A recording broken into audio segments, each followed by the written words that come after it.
Bien, ¿cómo están?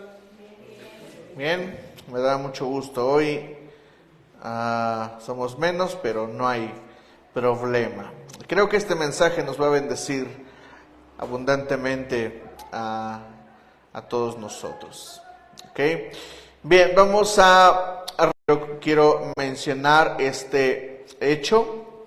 José tiene 17 años, es un jovencito. No es una persona mayor, es muy joven. Y esto le hace estar en una situación complicada. Además de tener 17 años, su papá lo pone en una posición. Estaba en medio de 4 mamás y 12 hijos. Y él en ese momento era el hijo apreciado. Él no era el menor, pero era al que todos querían. Después nacería el menor de todos los hijos de Jacob. Pero aquí tenemos a una familia disfuncional. Aclaramos esta verdad de que no tienes que ser perfecto o bueno para recibir los sueños de Dios para ti. No existe tampoco el momento ideal. No tienes que ser bueno o perfecto para recibir los planes, los sueños de Dios para ti. No existe el momento ideal. Pero si vas a recibir un sueño de parte de Dios, o si lo recibes, entonces eso significa que Dios te llevará al cumplimiento de ese sueño. Vamos a avanzar hacia el tema del día de hoy. El tema lo puse así como orgullo, pero se podría llamar también, pensé en ponerle como el pozo del orgullo.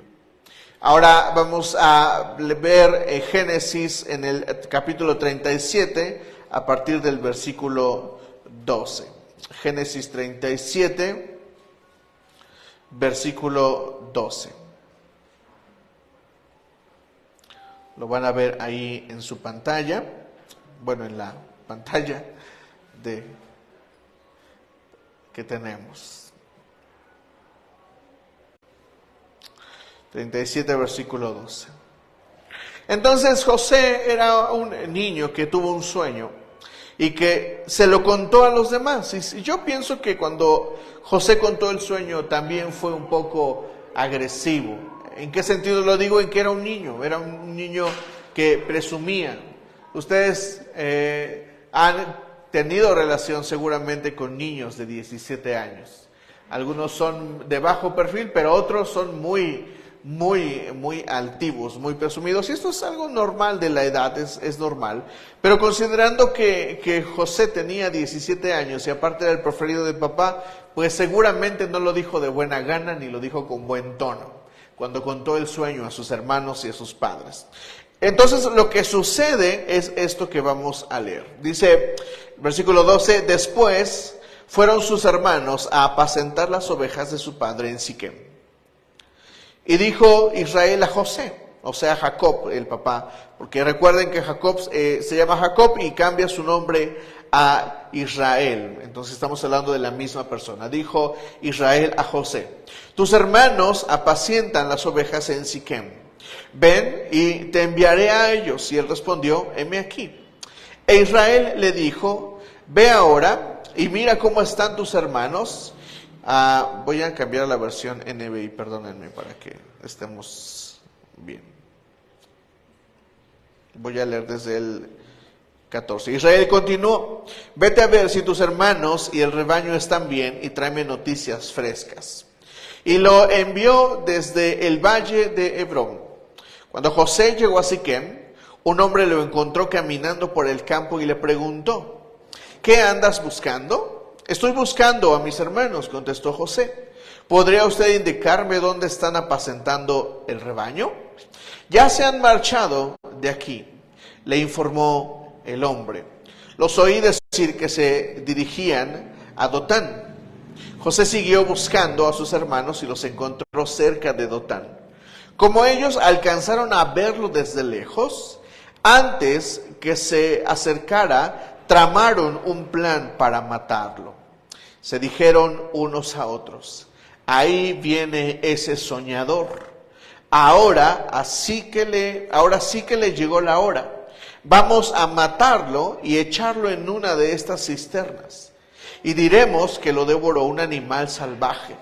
Y a ver en qué terminan sus sueños. Cuando Rubén escuchó esto, intentó librarlo de las garras de sus hermanos. Así que propuso: no lo matemos, no derramen sangre, arrójenlo en esta cisterna en el desierto, pero no le pongan mano encima.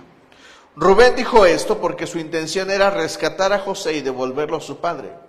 Cuando José llegó donde estaban sus hermanos, le arrancaron la túnica muy elegante, la que le había regalado su papá, ¿se acuerdan? El 24 dice: lo agarraron y lo echaron en una cisterna que estaba vacía y seca. Luego se sentaron a comer. En eso, al levantar la vista, divisaron una caravana de ismaelitas que venía de Galat. Sus camellos estaban cargados de perfumes, bálsamo y mirra que llevaban a Egipto. Entonces Judá propuso a sus hermanos: ¿qué ganamos con matar a nuestro hermano y ocultar su muerte? En vez de eliminarlo, vendámoslo a los israelitas, a los ismaelitas. A fin de cuentas, es nuestro propio hermano. Sus hermanos estuvieron de acuerdo con él. Así que cuando los mercaderes madianitas se acercaron, sacaron a José de la cisterna y se lo vendieron a los ismaelitas por 20 piezas de plata. Fue así como llevaron a José a Egipto. Voy a volver a leer el versículo 23. Cuando José llegó a donde estaban sus hermanos, le arrancaron la túnica muy elegante, lo agarraron y lo echaron en una cisterna que estaba vacía y seca. El orgullo nos puede llevar a una caída. Las personas que estaban, los hermanos de José, no miraron bien a José en la forma en la que él les habló.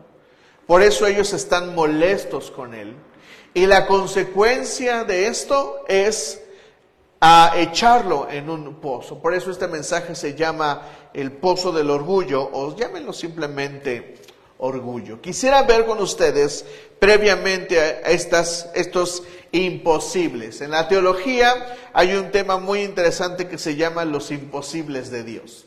Y estos imposibles a mí me encantan porque tienen que ver con Dios y están directamente relacionados con nosotros. Este primer imposible es este: es imposible estar cerca de Dios y no experimentar sentido de dirección y de propósito. ¿Qué significa esto? Bueno, significa que si tú te acercas a Dios, vas a experimentar tarde que temprano sentido de dirección y de propósito. Las personas que llegan a Dios y aparentemente han extraviado la vida o la razón de vivir, la encuentran y vuelven a la vida de manera que su vida vuelve a traer sueños y propósitos. ¿Sabe por qué me convenzo cada vez más de esto? Porque una de las principales personas que llegan a la iglesia son adultos mayores. Eso significa que los adultos mayores han encontrado en Cristo nuevas ganas y más ganas de vivir. No digo que las hayan perdido. Lo que digo es que cuando los adultos mayores, los ancianos, se acercan a Dios, encuentran de nuevo ganas de vivir. Encuentran razones para vivir. Y sabe, los adultos mayores, los ancianos han pasado temporadas difíciles. Ya han pasado la pérdida de familia, ya han pasado accidentes, a los que algunos de nosotros todavía no hemos pasado, ¿me entiende?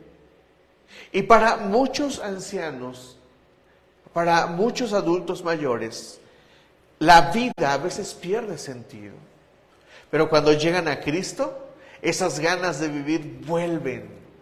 Porque estar cerca de Dios produce sentido de dirección y sentido de propósito. Así es de que yo creo que esto es algo imposible. No es posible que no experimentes esto en la vida. Siempre habrá sentido de dirección y sentido de propósito para los que se acercan a Dios. Otro imposible que está relacionado con este es este. Es imposible estar cerca de Dios y no experimentar su trato contigo a fin de que alcances los propósitos que el cielo ya determinó para ti. Es imposible. Si Dios te creó con un propósito, Génesis 1:26 dice, y Dios creó al hombre y creó a la mujer y los hizo enseñorear, es decir, les dio propósito, les dio un plan. Pero en Filipenses 1:6 dice, estoy seguro que la buena obra que el Dios comenzó en ustedes, la irá perfeccionando hasta el final. Significa que Dios se va a meter con nosotros. Dios no se puede quedar quieto. Tú no puedes esperar que Dios, tú no puedes esperar acercarte a Dios y que no pase nada. No puedes. Por eso las personas en la iglesia siempre quieren hacer algo. Siempre quieren llegar a algún lugar. Siempre empiezan a soñar otra vez. Sus sueños se recuperan. Y es triste cuando escuchamos a predicadores que tratan de apagar esos sueños, que no es nadie más que el Espíritu Santo que los está colocando ahí otra vez. Porque el Espíritu Santo produce vida, produce resucitar lo que está muerto. En Dios todo vuelve a la vida. ¿Me están entendiendo? Entonces es imposible que estés cerca de Dios y que Dios no se meta contigo. Dios siempre se va a meter contigo, siempre. Siempre te va a tratar de llevar, te va a incomodar a fin de que alcances lo que Él ya prometió para ti. Y quiero agregar estos dos absurdos. Es absurdo pensar que los propósitos de Dios para ti son para hacerte infeliz. Es incongruente. ¿Quién dijo que Dios quiere hacerte infeliz? No es cierto. Jeremías 29:11 dice, porque yo sé bien. Fíjense el inicio del versículo. Yo sé muy bien los planes que tengo para ti, planes de bien, no de mal, de bendición, no de maldición, a fin de que tengas un fin y una esperanza. ¿Me entienden? Es incongruente pensar que los planes, que los sueños de Dios son para hacernos infelices. Esto lo digo porque a veces muchos caminan buscando el plan de Dios y de repente se encuentran con que se encuentran frustrados, infelices. Por eso estamos viendo esta serie que es muy interesante. Es absurdo pensar que los propósitos de Dios para ti están desligados de Él. No, no es posible. Si Dios los puso en ti, si Dios puso sus sueños en ti, significa que están ligados a Él, ¿no? Es natural pensarlo. Tú quieres planes para tus hijos. Y cuando tus hijos empiezan a caminar, ellos van a experimentar lo que tú sembraste en ellos. No puedes desligarte de ellos, ¿me explico? Yo hoy camino en el camino del Señor, pero cuando comencé a ministrar en la iglesia, mi papá y mi mamá estaban de acuerdo. Hoy yo camino y no puedo quitar ni a mi papá ni a mi mamá de ese camino, de esa decisión, ¿me explico? Yo recuerdo cuando mi papá confió en mí para esto. Y lo mismo te digo aquí, si Dios te dio un sueño, tu sueño está directamente relacionado con Él. Igual de absurdo es pensar que los puedes alcanzar en su totalidad lejos de Él. Es decir, si quieres alcanzar tus sueños, primero, están relacionados con Dios. Y dos, están directamente relacionados a Él. Tanto que la única forma de alcanzarlos por completo es estando cerca de Dios. ¿Me entiendes? No se puede de otra forma. De otra forma será incompleto, será infeliz. Entonces, estamos aquí en el pasaje que nos lleva al orgullo y la caída.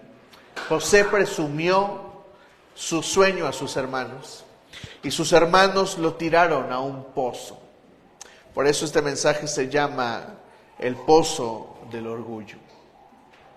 Allí estaba José en una cisterna. Vamos a ver por qué el orgullo y la caída están casados. El orgullo y la caída están casados, están ligados. ¿Por qué? Porque provienen del pecado original. En la religión tradicional se etiqueta otra cosa como el pecado original, pero no. Esto que vamos a hablar hoy es el pecado original. Vamos ahí a Isaías 14, por favor. Isaías 14.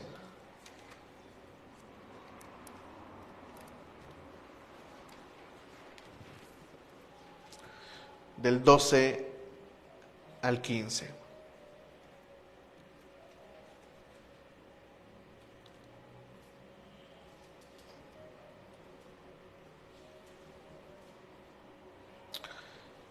Este pasaje, igual que Ezequiel, nos habla de la caída de Satanás. Versículo 12 dice: ¿Cómo has caído del cielo, lucero, hijo de la mañana? Tú, que sometías a las naciones, has caído por tierra. Lea conmigo este versículo, por favor. Decías en tu corazón: subiré hasta los cielos, levantaré mi trono por encima de las estrellas de Dios, gobernaré desde el extremo norte en el monte de la reunión. ¿Qué es lo que había en el corazón de Satanás? Orgullo. Él quería ser igual a Dios.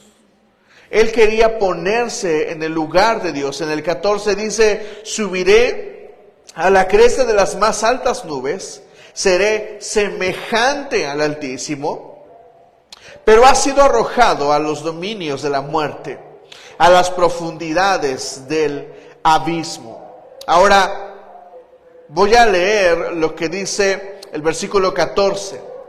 Subiré a la cresta de las más altas nubes, seré semejante al Altísimo. ¿Cómo quería ser Satanás? Semejante al Altísimo. Él quería ocupar el lugar de Dios. Pero la forma en que Satanás engaña a Adán y a Eva es esta misma. Vamos ahí a Génesis 3, versículo 5.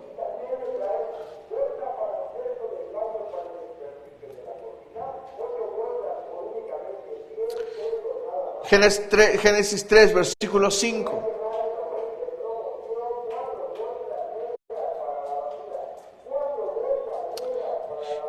Dice así: Dios sabe muy bien que cuando coman de ese árbol, se les abrirán los ojos y llegarán a ser como Dios, conocedores del bien y del mal. Dios sabe muy bien que cuando coman de ese árbol, se les abrirán los ojos y serán ¿como quién?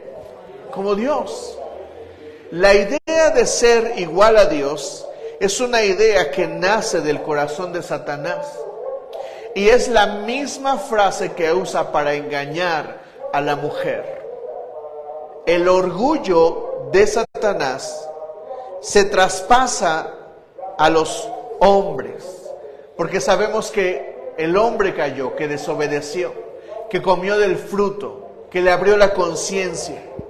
Pero miren lo que dice esta cita en Proverbios 16, 18. Esta es una cita que te tienes que aprender. Proverbios 16, 18.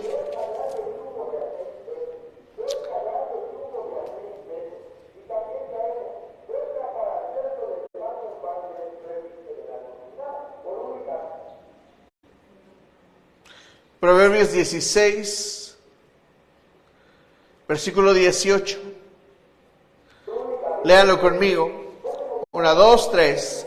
Tras el orgullo viene la destrucción, tras la altanería el fracaso. Tienes que entender que Proverbios está escrito no en una onda de a ver si o es posible que.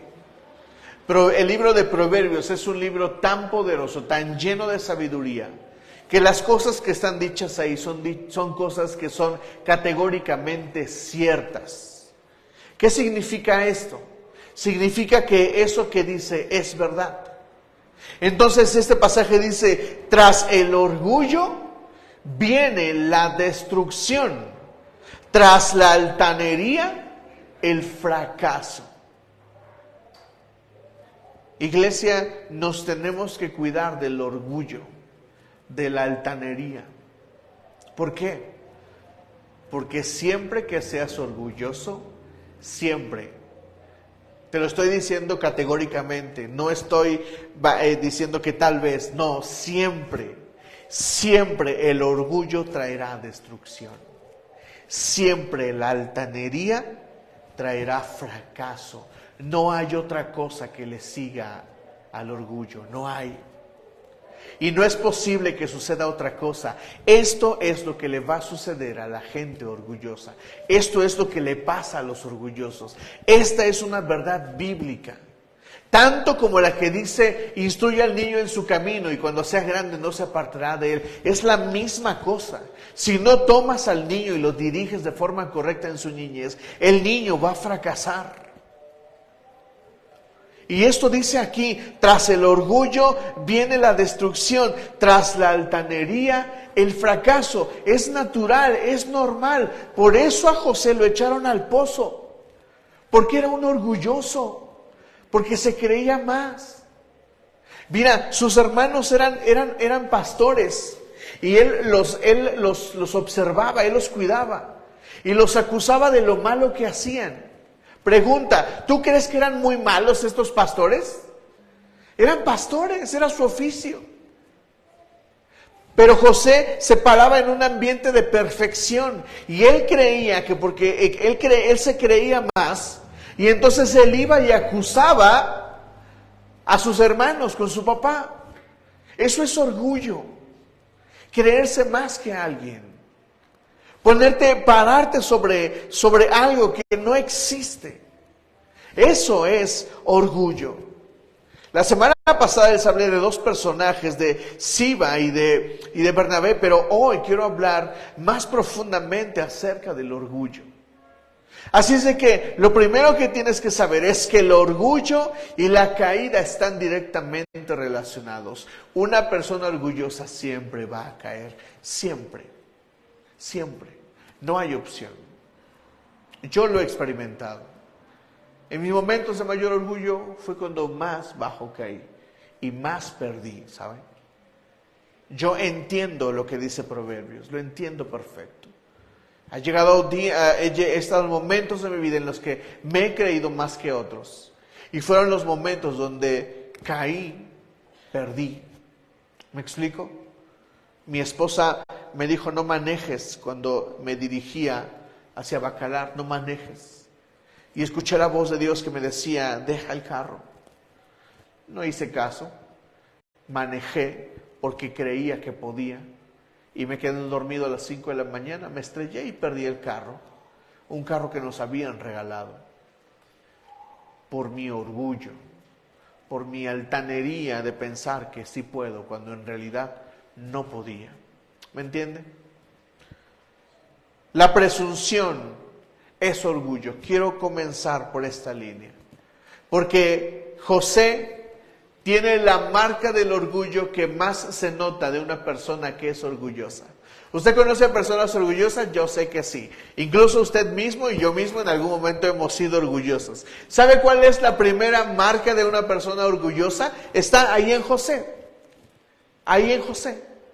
Léalo conmigo. Mire, vamos ahí a Génesis y dígame cuál es la marca de una persona orgullosa. ¿Cuál es la marca de José? Dice este pasaje, por ejemplo,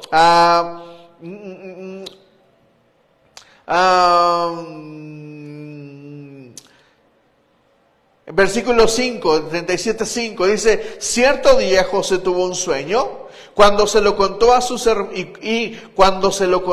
hermanos, esos le tuvieron más odio, pues les dijo, préstenme atención. ¿Cuál es la primera marca de una persona orgullosa? La que es presumida. Esa es la primera marca de una persona orgullosa, que presume. La presunción es orgullo. Uy, casi se me cae. La presunción es orgullo.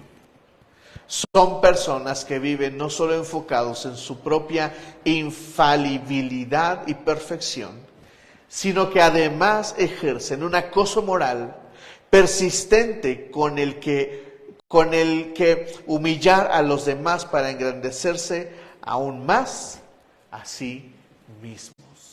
Esa es una opinión de una psicóloga que me gustó. Estoy leyendo varios artículos de psicología sobre la presunción y esta opinión me pareció muy oportuna.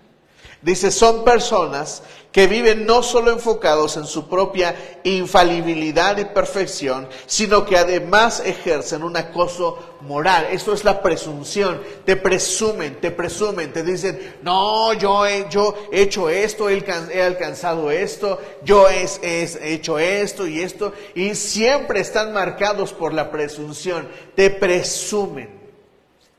Te presumen la ropa que traen, te presumen lo que se compraron, te presumen sus alcances profesionales, te presumen sus alcances ministeriales. Esas personas son las personas que andan presumiendo lo que hacen. En la iglesia, de hecho, hay unas personas que presumen mucho de su pecado.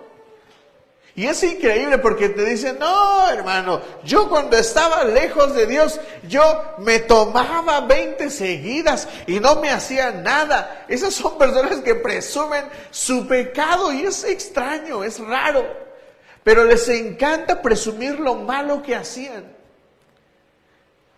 Hay quienes presumen, les encanta presumir sobre sus alcances ministeriales.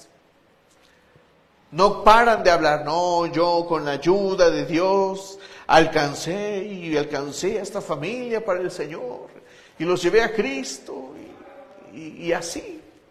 No dejan de presumir. Quiero hablar profundamente de este asunto de la presunción. La presunción es orgullo. Primero quisiera hablar de esto. Deja de presumir. Y comienza a hablar de lo que Dios ha hecho en ti. Cambia tu enfoque. Esa es una primera recomendación. Es la primera recomendación que te hago para abandonar el orgullo. Mira, si eres orgulloso, si yo soy orgulloso, vamos a experimentar el fracaso. Eso no está a discusión. Por eso lo primero que puedes hacer para no ser orgulloso es cambiar el enfoque y hablar de lo que Dios ha hecho en ti. Así ya no hablas de lo que tú has hecho, sino de lo que Dios ha hecho en ti. Vamos a leer Santiago 3, del 1 al 6, por favor.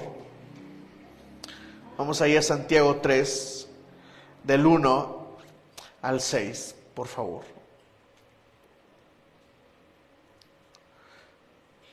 Dice así, hermanos míos, no pretendan muchos de ustedes ser maestros, o sea, no se crean. Pues como saben, seremos juzgados con más severidad. ¿Por qué Santiago dice que seremos juzgados con más severidad si nos creemos más? ¿Por qué creen que Santiago dice esto? ¿Recuerdan las palabras de Jesús? Con la vara que mides, con esa serás medido. Es decir, si tú te crees más, si tú te pones una vara muy grande para medirte, con esa misma vara te van a medir a ti. Por eso Santiago aclara esto, dice, hermanos míos, no pretendan muchos de ustedes ser maestros, pues como saben seremos juzgados con más severidad. Santiago está dando por hecho esta verdad. Con la vara que mides, con esa te van a medir. O sea, si tú vienes y me dices, no, que estudié en un instituto, no, bueno, pues con esa vara te vamos a medir. No, es que yo liberé demonios. Bueno, pues con esa vara te vamos a medir. ¿Me explico? No, es que ahorita no estoy tan listo para hacer, no. Dijiste que sacas demonios, ahora ven y saca demonios. No, es que ayer pequé y no sé qué. No, si estás presumiendo, pues con esa vara se te va a medir. ¿Me estoy explicando? Eso es lo que está aclarando Santiago. Dice el versículo 2, todos fallamos mucho. Si alguien falla en lo que dice, es una persona perfecta, capaz también de dominar todo su cuerpo. Cuando ponemos freno a la boca de los caballos para que nos obedezcan, podemos controlar todo el animal. Fíjese también en los barcos. A pesar de ser tan grandes y ser impulsados por fuertes vientos, se controlan por un pequeño timón a voluntad del piloto. Así también la lengua es un miembro muy pequeño del cuerpo, pero hace alarde de grandes hazañas. Imagínense qué gran bosque se incendia con tan pequeña chispa. También la lengua es un fuego, un mundo de maldad entre nuestros órganos. Contamina todo el cuerpo ahí, encendida por el infierno, prende fuego a todo el curso de la vida.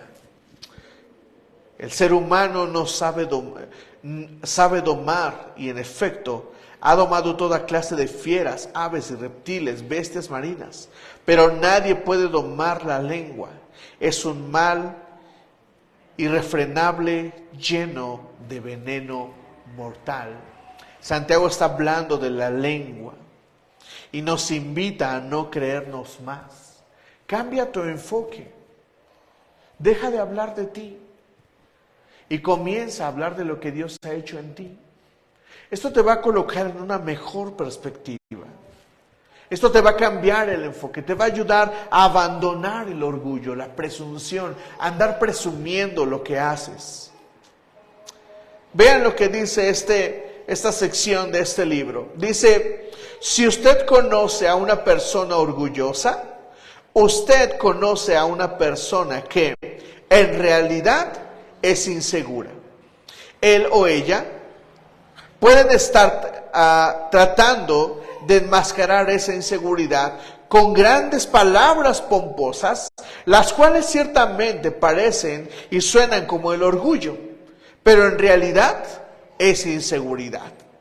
Para ponerlo de otra forma, el fruto, el orgullo, es lo que el mundo ve porque sale por nuestras bocas.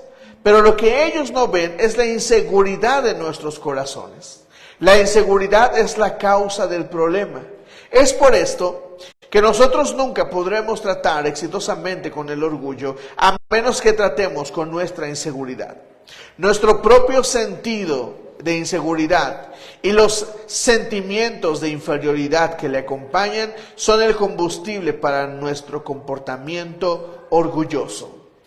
La inseguridad nos hace sentir que tenemos que hacerle saber a todos quiénes somos y lo que hemos logrado. Esa es la razón por la que el orgullo manifiesta a sí mismo con frecuencia en el alardeo. Alardear realmente es una manera de tratar de alcanzar una sensación de seguridad y aceptación, asegurándonos de que todos sepan exactamente cuán especiales somos. Quiero ir más profundo. Hace ratito leí esto. Las personas que viven no solo enfocados en su propia infalibilidad y perfección. Esa es la cara que vemos del orgullo. A una persona que presume. Pero por debajo, la razón del orgullo es inseguridad. Ya no estoy hablando del diablo. Estoy hablando de ti y estoy hablando de mí. Nuestra inseguridad es la que tiene la culpa de nuestro orgullo. Porque el orgullo es una máscara que esconde nuestra inseguridad. Así es de que si conoces a una persona orgullosa que te empieza a presumir lo que ha hecho o lo que ha alcanzado, tienes que entender que de fondo esa persona tiene serios problemas de inseguridad. Tiene serios problemas de sentirse valorada. Si estás en una relación y esa persona comienza a contarte todas las cosas que ha hecho, parecieran que está haciendo alarde de ellas, pero en realidad está contando a lo que más le tiene miedo. Y eso es algo que está profundamente arraigado en nosotros, nuestra inseguridad. Y yo necesito cambiar este enfoque. Por eso no solamente quiero hablar de este enfoque, acerca de cambiar el enfoque, acerca de cambiar mi perspectiva acerca del orgullo.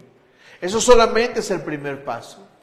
Pero si hablamos de cosas más profundas, tenemos que entender que el orgullo proviene de nuestra inseguridad. Una persona orgullosa es una persona insegura. ¿De dónde nace el orgullo? Nace de la necesidad de sabernos una persona que tiene valor. ¿Por qué alardeo sobre lo que hago? ¿Por qué alardeo? ¿Por qué ando presumiendo todo esto? ¿Por qué tengo la necesidad de presumir lo que he alcanzado? ¿De dónde nace el orgullo? ¿De dónde fluye? ¿De dónde sale el orgullo de nuestra vida? ¿Por qué tengo que andar presumiendo lo que he alcanzado? Pues surge de la inseguridad. ¿Y de dónde nace la inseguridad? La inseguridad nace de la falta de identidad. Ahora este es el momento especial para preguntarte esto. ¿Cuánto vales? Y te puedo hacer esta pregunta porque para Dios somos valiosos. ¿Por qué digo que somos valiosos para Dios? Su palabra lo dice. De tal manera amó Dios al mundo que dio a su Hijo unigénito, para que todo aquel que en Él cree no se pierda, sino que tenga vida eterna. Eres valioso para Dios. Pero esa es una pregunta alterna. Lo que te pregunto esta mañana, esta tarde es, ¿cuánto vales tú? ¿Cuánto vales? ¿Dónde está tu valor? Mira, si no respondes esta pregunta, es imposible que luches con el orgullo. Porque la fuente del orgullo es la inseguridad. Y la inseguridad fluye de no saber dónde está nuestro valor. Una persona que presume encuentra su valor en lo que presume. ¿Me explico? Es como si yo te estuviera presumiendo todo el tiempo. No, es que yo soy agente de viajes y he vendido muchos viajes y he hecho acá y allá y he ido aquí y allá. ¿Por qué pretendo presumirte lo que hago? ¿Qué gano yo con presumirte lo que hago? ¿Por qué las personas presumen? Pues presumen porque quieren que las otras personas se sorprendan. ¡Oh! Pecaste mucho, hermano. ¡Oh! Te tomabas muchas cervezas. ¡Oh! A veces presumimos nuestras habilidades. Mira, nadie puede hacer esto. Una mano hacia adelante, la otra hacia adelante. Y todos, ¡oh! A ver, inténtalo tú. Y entonces yo tomo una posición de orgullo, porque tú no puedes hacer lo que yo sí puedo. Mira, inténtalo. Vas a ver que no puedes. ¿Ven? Porque el orgullo te quiere posicionar donde has alcanzado algo que otros no. Y pretendes que los que te vean o los que te escuchan te tengan valor, te den valor por lo que haces. ¡Oh! Tiene las manos chuecas.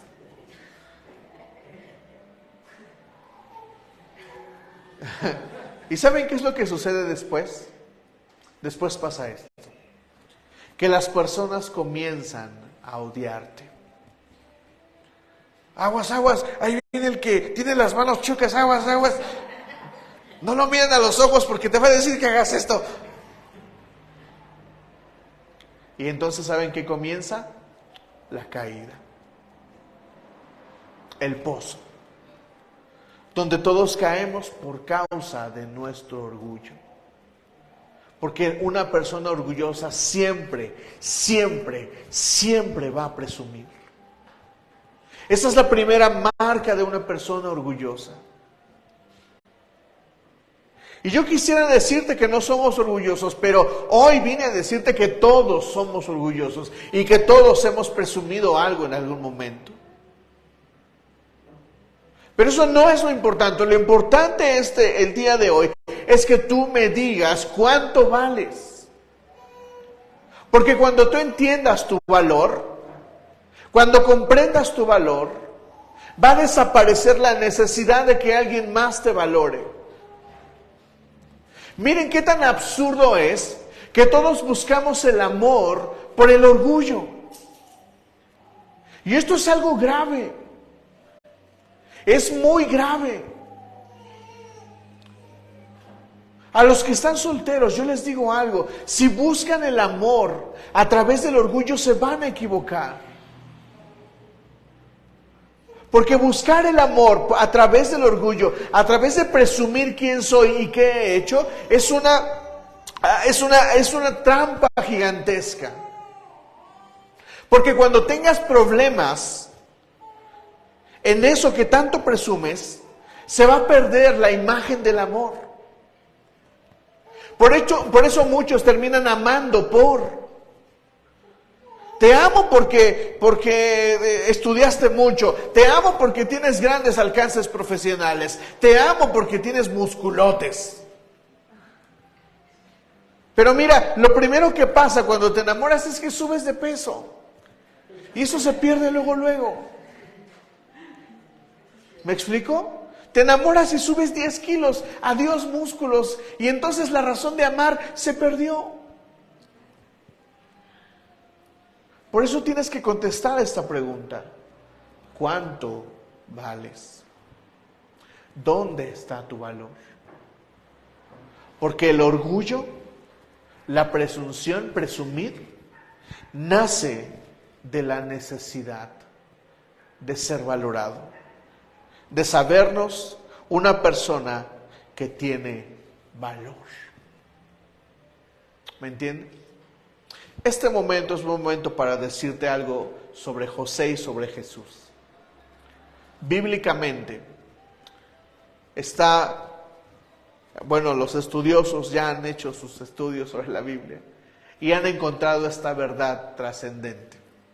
José es la persona que más se parece a Jesús en vida. José es un prototipo de Jesús. Pero Moisés es un Jesús, David es un Jesús. ¿Sí me explico? Noé es un Jesús. Todos los personajes de la Biblia nos disparan a Jesús, nos dicen, mira, ahí está Jesús. Ahí, tú ves a Moisés y dices, wow, ahí está Jesús. ¿Sí me explico? Pero José es el más parecido a Jesús en todo sentido. Que José se parece tanto a Jesús. O sea, si tú pones la vida de José y pones la vida de Jesús, te vas a dar cuenta que los dos tienen mucho en parecido. José era administrador, pero Jesús era carpintero. Sin embargo, la capacidad, la forma de vida, el estilo de vida es muy similar.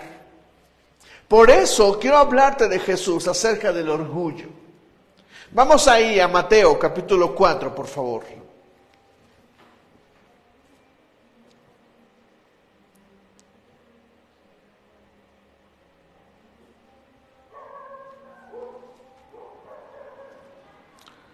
Mateo capítulo 4.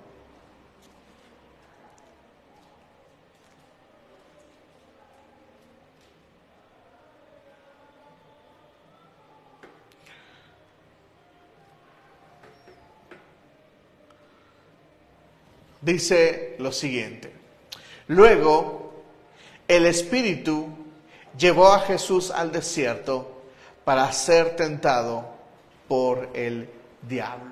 ¿Quién llevó a Jesús al desierto? El Espíritu Santo. Después de ayunar 40 días y 40 noches tuvo hambre. ¿Cuántos días ayunó Jesús? 40. Muchos piensan que Jesús fue tentado durante el periodo de ayuno, pero no es así. Jesús fue tentado después del periodo de ayuno, ahí lo dice. Después de ayunar 40 días y 40 noches, tuvo hambre. Pues ¿cómo no? 40 días sin comida. Yo me imagino que Jesús no solamente bajó de peso, sino que su condición era seguramente algo diferente. El versículo 3 dice, el tentador se acercó y le propuso, si eres el Hijo de Dios, ordena a estas piedras que se conviertan en pan. Jesús respondió, escrito está, no solo de pan vive el hombre, sino de toda palabra que sale de la boca de Dios. Luego el diablo lo llevó a la ciudad santa e hizo que se pusiera en pie sobre la parte más alta del templo y le dijo, si eres el Hijo de Dios, tírate abajo, pues escrito está, ordenará que sus ángeles te protejan y ellos te sostendrán en sus manos para que no tropieces con piedra alguna. También está escrito, no pongas a prueba al Señor tu Dios, contestó Jesús. De nuevo, el diablo los llevó a una montaña muy alta. Allí le mostró todos los reinos del mundo y su esplendor. Y le dijo, todo esto te daré si te postras y me adoras. Vete, Satanás, dijo Jesús, porque escrito está, adora al Señor tu Dios y sírvele solamente a Él. Entonces el diablo lo dejó y ángeles acudieron a servirle. Este pasaje no es cualquier pasaje. Este pasaje es la tentación acerca del orgullo para Jesús. Lo que estoy próximo a decirte tienes que prestarle atención, porque esta es la forma en la que, la forma y la cita de la Biblia donde puedes comprender mejor el valor que tienes y dónde está tu identidad. Escucha cómo empieza el pasaje. Versículo 3. El tentador se acercó y le propuso, si eres, ¿quién? El Hijo de Dios. Si eres, ¿quién? El Hijo de Dios. Ordena a estas piedras que se conviertan en pan. ¿A qué está hablando Satanás acerca de Jesús? Número 1, está hablando acerca de su identidad y le está diciendo, si eres el Hijo de Dios, y aquí es donde Jesús pudo haber dicho, sí, soy el Hijo de Dios, mira, pan. Pero Jesús hizo pan de las piedras, ¿por qué no? ¿Por qué no? ¿Por qué? Porque no tenía orgullo. Porque Jesús no tiene nada que probar. Él es. ¿Era el Hijo de Dios? Sí. ¿Son ustedes hijos de Dios? Sí. A ver, saquen un demonio. ¿Por qué no? Respóndanme. Porque no tengo nada que probarte. Díganme. ¿Por qué? Porque mi valor, mi identidad, no está, escucha esto que te voy a decir, en lo que necesito, sino mi valor está en Dios. Iglesia, ¿dónde está tu valor? ¿A dónde habló Satanás? A las necesidades de Jesús. ¿Sí ves? ¿Qué tenía Jesús en ese momento? Hambre. Habían pasado 40 días en ayuno, 40 noches. Jesús ya había ayunado, ya había terminado el ayuno. Mira, es tan trascendente esto que te estoy diciendo. Porque cuando Jesús termina este proceso, entra guiado por el Espíritu Santo. ¿Quién llevó a Jesús al desierto para ser tentado? El Espíritu Santo. Y en ese momento es llevado por el Espíritu Santo. Pero cuando Jesús sale de ese momento, la Biblia dice que Jesús salió en el poder del Espíritu Santo. Escucha esto que te voy a decir. Jesús para ese momento ya tenía el poder del Espíritu Santo. Tenía razones para sentirse orgulloso. Tenía razones para hacer un milagro. ¿Por qué? Porque tenía el poder del Espíritu Santo.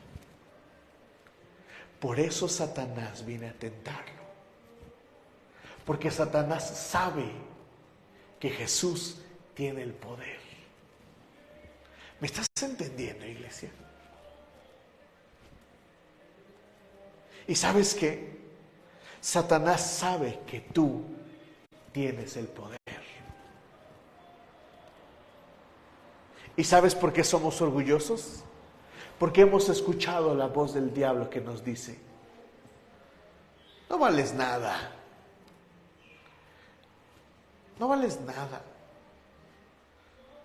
Pero te digo cómo vas a valer si sacas un demonio. Cuando pasamos necesidad, ¿saben qué solemos decir? Y es orgullo. Cuando pasamos necesidad solemos decir esto: pero Dios me va a sostener. Puro orgullo. Porque la verdad es que tenemos miedo. La verdad es que no sabemos qué vamos a hacer. Y a veces nos paramos delante de Dios con orgullo. Y le decimos frases espiritualoides como estas: ah, sí, Señor, yo sé que tú me vas a dar de comer. Cuando en realidad nuestra oración debería de ser: Señor, no sé qué voy a hacer. Señor, me está flaqueando la fe. Y yo necesito que me ayudes. Y luego el colmo está cuando llega alguien y te dice: ¿cómo estás? Muy bien. Estoy excelente, gloria a Dios. Voy a comer. ¿Quieres ir a comer? Te invito. No, gracias. Gracias a Dios ya tengo en mi casa comida. A sabiendas de que no tienes. Pero no queremos perder el orgullo de decir: sí comí. O sí tengo comida, cuando en realidad no tenemos comida. ¿Me estás agarrando la onda, iglesia? ¿Ves cómo el orgullo nos engaña? ¿Ves cómo el orgullo incluso nos aleja de Dios? Por la inseguridad. Por el hecho de no saber dónde está nuestro valor. Entonces viene Satanás y te dice: si eres el Hijo de Dios, si tú eres hijo de Dios, entonces come bisteces esta tarde. Y tú tienes que voltear con Satanás y decirle: mira, Satanás, soy hijo de Dios y no tengo que comer hoy, pero no tengo nada que probarte, porque mi valor está en Cristo. ¿Me estás entendiendo? ¿Eres hijo de Dios? Demuéstralo. Ahora dime: no tengo nada que probarte, soy hijo de Dios. ¿Son hijos de Dios? Sí. Demuéstrenlo. Así se responde, iglesia. No tengo nada que probar. Dios me ama. ¿No saben las veces que yo escucho la voz del diablo que me dice: ¿eres el pastor? Y yo digo: sí, soy el pastor. A ver, mantente puro una semana. Cuando yo sé que estoy flaqueando. ¿Me entienden? A ver, demuéstralo, publica en Facebook que estás comiendo con tu esposa en un lugar caro. No tengo nada que probar. ¿Me entienden, iglesia? No tienen nada que probar. Son hijos de Dios y su valor está en Cristo. No recurran al orgullo. No recurramos al orgullo para aparentar algo que no es. Aprendamos acerca de Cristo. No solo de pan vive el hombre, sino de toda palabra que sale de la boca de Dios.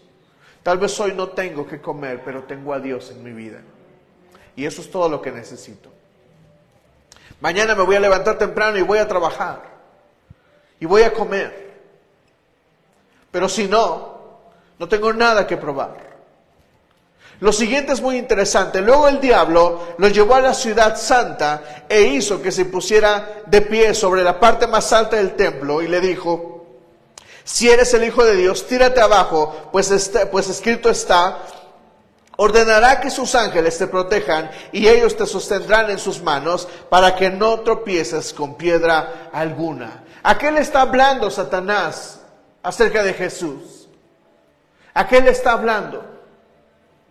Le está hablando de su seguridad. ¿Dónde está tu seguridad, iglesia? ¿Dónde está? ¿Dónde está tu seguridad, iglesia? Respóndanme porque me estoy poniendo nervioso. ¿Dónde está tu seguridad? En Dios. Yo podría morir hoy saliendo de aquí y que me lleve un carro. Y aún así mi seguridad está en Cristo. ¿Me explico? Yo puedo morir hoy y mi seguridad está en Cristo. Satanás está hablando a la seguridad de Jesús. ¿A dónde está poniendo su seguridad? ¿Dónde estás poniendo tu seguridad? A veces orgullosamente nosotros decimos te voy a contar esta historia de Mike. En una ocasión estaba en un evento y ese día oraron en su iglesia por la seguridad nacional, por la seguridad en México, en la Ciudad de México. Y estaban orando: sí, Señor, que no haya asaltos, porque tu iglesia es la iglesia de Dios y nadie la va a tocar. Cosas así, me imagino a Mike. Y llegando a tu casa, ¿qué pasó, Mike? ¡Lo asaltaron! ¿No que es la iglesia de Cristo? ¿No que nadie lo va a tocar? ¿No que nadie lo va a asaltar? Él tiene que responder: mi seguridad está en Cristo. Así hoy me asalten, así hoy me quiten la vida. Porque a veces vivimos en la esfera orgullosa de caminar y decir: nadie me va a tocar porque soy hijo de Dios. No es cierto. La vida es la vida y la vida es dura. No pintemos nuestra vida de orgullo acerca de nuestra seguridad. Y la tercera parte es más importante todavía porque tiene que ver con el mundo con el que vivimos hoy. Versículo 8. De nuevo el diablo lo llevó a una montaña muy alta. Allí le mostró todos los reinos del mundo y su esplendor. Y le dijo: todo esto te daré si te postras y me adoras. ¿Sabe qué estaba tocando Satanás en la vida de Jesús? Sus deseos. Los deseos de su corazón. ¿Sabe qué estaba tocando? Sus sueños, sus propósitos. ¿Qué quieres?, le dice Satanás. ¿Quieres dinero? Te lo doy, pero adórame. ¿Quieres casas? Te lo doy, pero adórame. ¿Quieres placer? Te lo doy, pero adórame. Y esta es una de las más grandes mentiras del diablo. Díganme, iglesia, ¿de quién es el oro y la plata? ¿De quién es la idea del placer? De Dios. Y Satanás aquí viene y nos miente.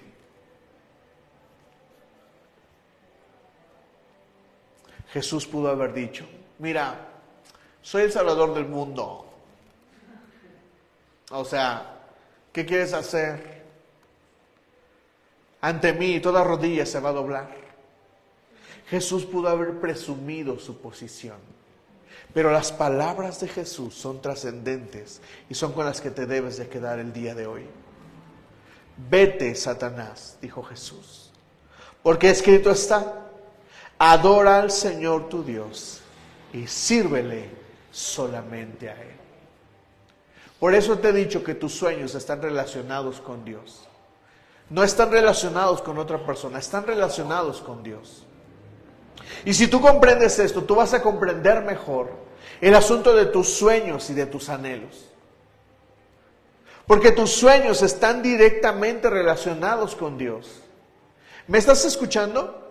Están directamente relacionados con Dios. Y tu onda de lo que quieres alcanzar está con Dios, no con los demás. Los demás no tienen nada que darte, no tienen nada que ofrecerte. No lo estoy diciendo en un mal plan. Hay personas que van a estar junto a ti. Hay personas que te van a ayudar. Pero tu centro debe de ser Cristo. Solamente de esa manera vas a evitar el orgullo.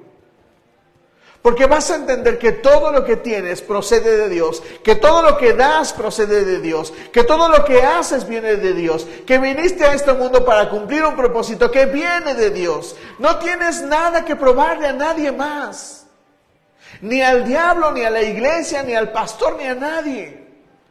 Con Dios. ¿Me explico? ¿Me entienden, iglesia? Caminemos entonces libres de orgullo. Termino con esto. El orgullo es algo que Dios va a tratar constantemente en tu vida. Si has sido tratado por orgullo, como yo, no esperes que sea la primera vez ni la última. Habrá más ocasiones en las que Dios trate con tu orgullo. Cuando pase eso, ubícate en Cristo y en quién es Él y en quién encuentra su valor. Jesús no tiene nada que probarle a nadie. Por eso cuando vienen los religiosos y le dicen: a ver, Jesús, si eres el Hijo de Dios, haz un milagro. ¿Y Jesús qué les responde? No voy a hacer ninguno. Así les dijo. Jesús jamás hizo algo porque alguien se lo exigiera, porque eso significaba orgullo, demostrar quién era Él. Jesús decía: no. ¿Quieren ver una señal? Pues mangos. Hoy no se les va a hacer. Así respondía Jesús. Porque no tenía nada que probar. ¿Qué querían los otros? Una prueba. ¿Qué querían los otros encontrar en Jesús? Valor. Y Jesús les decía: no. Toda ocasión, lean los evangelios, y toda ocasión en la que los religiosos se acercaron a Jesús y le dijeron: si eres el Hijo de Dios, demuéstralo. No. Por incrédulos. Porque ustedes piensan que van a encontrar valor en una obra. Y el valor se encuentra en Dios, no en lo que yo puedo hacer. ¿Me están entendiendo, iglesia? Encuentren su valor en Cristo. No tienen nada que demostrar a nadie, ni a mí. ¿Me entienden? Esfuércense por su relación con Cristo. Tengan una relación fructífera con Cristo. Encuentren su valor en Dios. Aléjense del orgullo, iglesia. Y el Señor les va a llevar en el camino de alcanzar sus sueños. ¿Me dices amén? Ponte de pie y vamos a orar. Le dices a Miriam, ya no le...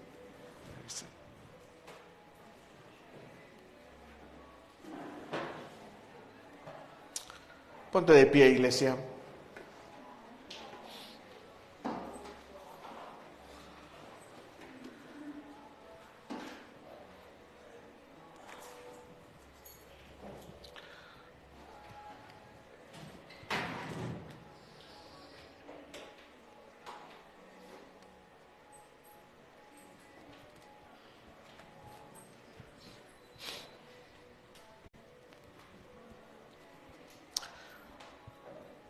Génesis 37, versículo 19 dice así: se dijeron unos a otros: ahí viene el soñador.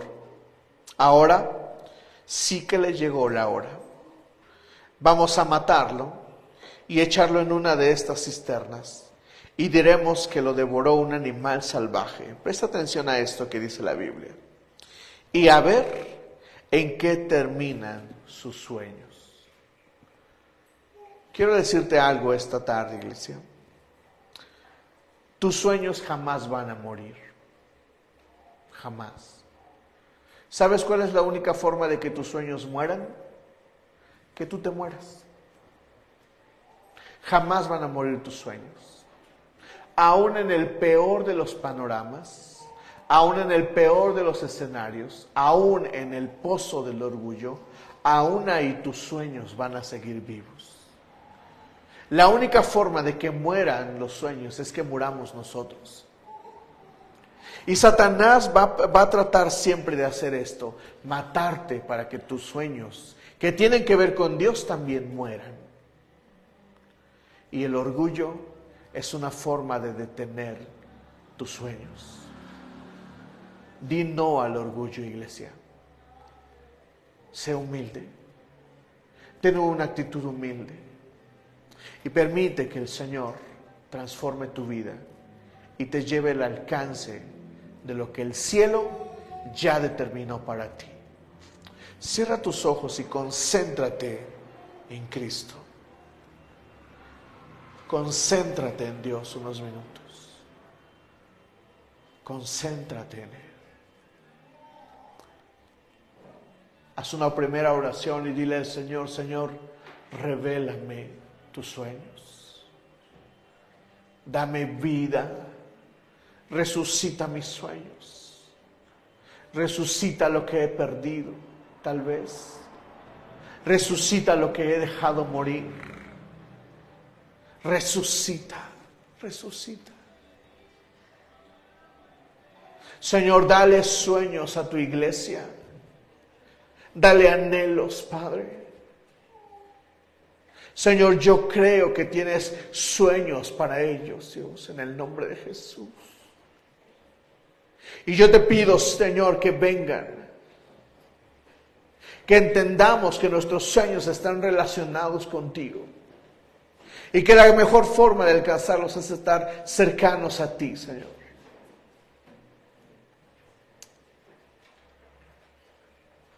Haz una segunda oración, iglesia. Dile al Señor: Señor, soy tu hijo. Dile al Señor: soy tu hijo. Porque el Señor esta tarde te dice: eres mi hijo. Eres mi hijo. Tal vez algunos de ustedes tienen en mente: sí, soy tu hijo, pero te he fallado en esto. Y el Señor te responde esta tarde: eres mi hijo. El día que me aceptaste como tu Señor, también me aceptaste como tu Padre. Eres mi hijo y eres amado.